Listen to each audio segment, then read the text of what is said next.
Dema navên miksê derbas dibe, yekser fîlozof û helbestvanê Kurd Feqî Teyran tê bîra mirov.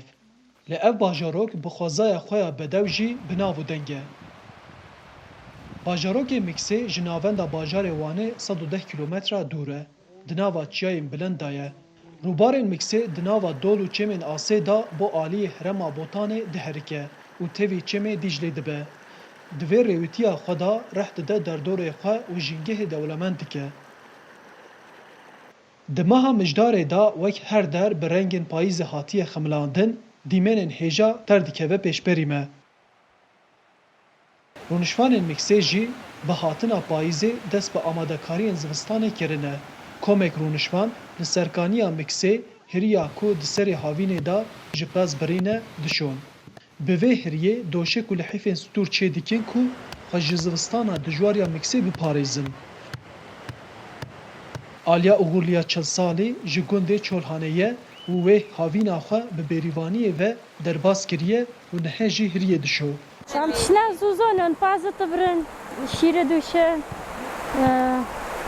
têna gundê. Em hiriyon dişwên yani yotax.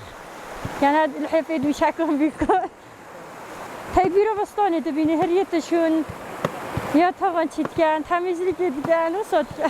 Hiriya Zuha di nava avê da tê şilkirin û pişra jî li ser beran bi daran lê didin ku qirêj û gemar di nav da derkeve. Em hovînê dibirin ser pişta pazê.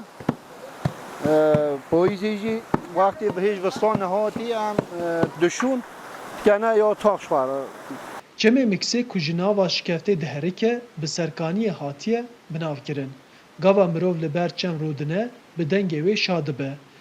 Ev çiya, ev çem û ev zinar warê Feqî Teyra ye.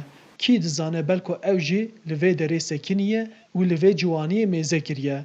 Ev bedewî bo helbestên wî bûne hest û raman.